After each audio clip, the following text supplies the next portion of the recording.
नमस्कार. श्री स्वामी समर्थ सर्वांना. आजच्या व्हिडिओमध्ये तुम्हा सगळ्यांचं खूप खूप स्वागत आहे. स्वामी तुम्हा सगळ्यांना कायम सुखी ठेवो ही स्वामीचरणी प्रार्थना करते आणि आजच्या व्हिडिओला सुरुवात करते.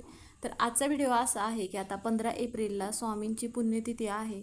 तर आत्ताच स्वामी महाराजांचा प्रकट दिवस झाला आहे, म्हणजेच की मार्च महिन्यामध्ये. पण प्रत्येकाला प्रत्येक वेळेस म्हणा काही सेवा करायच्या असतात, पण काही सेवा प्रत्येकाकडून घडत नाहीत.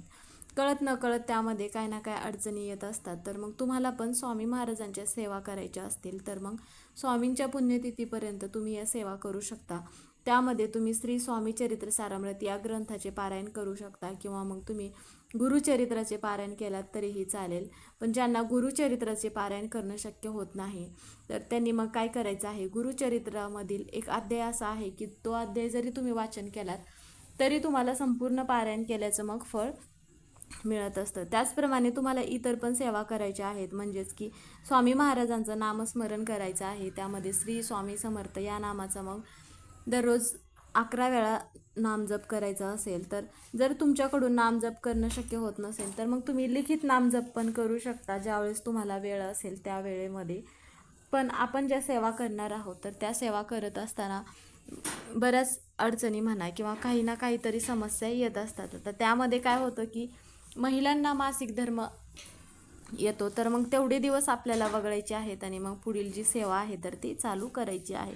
आता जर तुम्ही 7 दिवसाची सेवा करणार असाल किंवा 5 दिवसाची किंवा मग 1 दिवसाची जरी सेवा करणार असाल तरी मग तुम्ही या सेवा करू शकता. आता नामस्मरण, आता सगळ्यात महत्त्वाचं म्हणजे कोणती सेवा करत असताना मासिक धर्म असेल किंवा मग सुतक असेल, विटाळ असेल तर आलं तर मग त्यावेळेस आपण ही सेवा करू शकतो. त्यामध्ये मग आपल्याला स्वामी महाराजांचं जो लिखित नामजप आहे तर हा नामजप तुम्ही मग कधीही करू शकता. त्यासाठी सुतक, विटाळ, मासिक धर्म असला तरीही तुम्ही हे लिखित नामजप जे आहे तर ते करू शकता. त्यामुळे मग स्वामींच्या पुण्यतिथीपर्यंत तुमच्याकडून शक्य होत असेल तर आवर्जून करायचं आहे.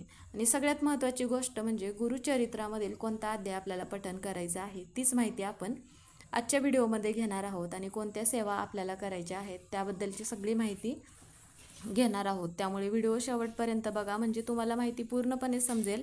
व्हिडिओ आवडला तर व्हिडिओला लाईक करा, चॅनलवर नवीन असाल तर चॅनलला सबस्क्राईब करा, व्हिडिओला हाईप करायला विसरू नका. आता स्वामी महाराजांच्या सेवा ज्या आहेत तर प्रत्येक वेळेस सगळ्यांना शक्य होत नाहीत, त्यामुळे मग आपल्याला एक सेवा तरी आवर्जून करायचं आहे. तुम्ही कोणतीही सेवा करा, स्वामी महाराजांचं नामस्मरण करा किंवा मग तुम्ही तारक मंत्र तीर्थ बनवा किंवा गुरुचरित्राचं पारायण करा किंवा श्री स्वामी चरित्र सारामृत या ग्रंथाचं पारायण जरी केलात तरीही चालेल. तर सेवा करून काय होतं असा बऱ्याच जणांना प्रश्न पडतो की मग आता जर आपला स्वामींवरती विश्वास असला पाहिजे त्यासाठी तरच मग आपण ज्या सेवा केल्या आहेत तर त्याचं फळ मिळत असतं. आपले गुरु कोणतेही असतील तर त्या गुरूंवरती आपला अगोदर विश्वास असला तरच आपलं मन जे आहे तर ते सेवा करण्यासाठी एकाग्र होत असतं. आता आपल्याला आपण काही सेवा करत असताना मनामध्ये सतत काय ना काय चांगले म्हणा किंवा वाईट म्हणा विचार येत असतात. पण स्वामींचं जे लिखित नामजप आहे तर हे नामजप करत असताना कोणतेही वाईट म्हणा किंवा चांगले म्हणा विचार येत नाही. आपण ज्यावेळेस श्री स्वामी समर्थ हे नामजप लिखित करत असताना आपलं मन जे आहे तर ते पूर्णपणे एकाग्र होतं. त्यामुळे तुम्हाला एक दिवस जरी सेवा करायची असेल तर लिखित नामजपाची सेवा आवर्जून करायचं आहे. आता त्यासाठी मग काय करायचं आहे, एखादी वही घ्यायची आहे तुम्ही आणि मग ही सेवा करू शकता. आता सगळ्यात महत्त्वाचं म्हणजे गुरुचरित्राचं पारायण तुम्हाला करणं शक्य होत नाही आणि तुम्हाला पारायण करायचं आहे पण गुरुचरित्राचा ग्रंथ नाही तुमच्याकडं, तर त्यावेळेस तुम्ही काय करायचं आहे, आता गुरुचरित्रामधील 9वा अध्याय जो आहे तर हा अध्यायाचं एक छोटंसं जे अध्याय आहे त्याचं छोटंसं पुस्तक तुम्हाला जिथे कुठे स्वामी महाराजांचं म्हणा किंवा पूजेचं साहित्य भेटतं तिथे तुम्हाला 9वा अध्याय जो आहे तर या 9वा अध्यायाचं तुम्हाला हा छोटंसं पुस्तक उपलब्ध होईल. त्यामुळे तिथे तुम्ही घेऊ शकता. जर तुम्हाला पुस्तक उपलब्ध नाही झालं तर तुम्ही गुगलवरती म्हणा, यूट्यूबवरती सर्च केलात की गुरुचरित्रामधील 9वा अध्याय तर त्याबद्दल तुम्हाला संपूर्ण 9वा अध्याय येईल किंवा मग तुम्ही श्रवण पण करू शकता. तर बऱ्याच वेळा काय होतं की असा प्रश्न पडतो, आता तुम्ही गुरुचरित्रामधील 9वा अध्याय पठण करत आहात आणि मग त्यावेळेस मग जर तुम्ही 7 दिवस पठण करणार आहात किंवा मग 5 दिवस तर त्यावेळेस मांसाहार करायचा का असा बऱ्याच जणांना प्रश्न पडतो. पण तुम्ही कोणत्याही सेवा करा, पण स्वामी महाराजांच्या सेवा करत असताना म्हणा किंवा पारायण करत असताना मांसाहार पूर्णपणे वर्ज्य करायचा आहे. आपण कोणतेही सेवा करत असेल तरच मग त्याचं फळ आपल्याला, आपण नियम पाळले तरच त्याचं फळ आपल्याला मिळत असतं. आता त्यावेळेस काय आपल्या घरामध्ये जर पितृदोष असेल, वास्तुदोष असेल, विवाह दोष असेल, तर आपण गुरुचरित्राचं पारायण हे करत असतो. कारण की गुरुचरित्र हा एक असा ग्रंथ आहे की आपण या ग्रंथाचे एक जरी पारायण केले तर आपल्या घरामध्ये जे दोष असतील तर ते सगळे दोष मग दूर होतात. म्हणून ज्यांना पारायण करणं शक्य होत नसेल तर त्यांनी मग अशा पद्धतीचा म्हणजेच की हा एक एक जो अध्याय आहे तर हा अध्याय आपल्याला पठण करायचा आहे. आता बऱ्याच वेळा काय होतं की काही जणांनी 11 दिवसाच्या पण सेवा चालू केल्या असतील. आता 11 दिवसाच्या सेवा चालू करणाऱ्यांनी संकल्प करूनच सेवा केल्या असणार. कारण की जवळपास मंदिर वगैरे असतं त्यावेळेस मग किंवा मग तुम्ही घरी पण संकल्प करू शकता. तर आता हा 9वा अध्याय जो आहे तर हा 9वा अध्याय तुम्ही 7 दिवस पण पठण करू शकता किंवा मग 5 दिवस म्हणा किंवा मग गुरु म्हणजेच की स्वामी महाराजांची पुण्यतिथी आहे ना त्या दिवशी पण तुम्ही हा अध्याय पठण केलात तरीही चालेल. आता गुरुचरित्रामधील हा जो 9वा अध्याय आहे तर हा अध्याय घरातील कोणतीही व्यक्ती वाचन करू शकते किंवा मग श्रवण करू शकते.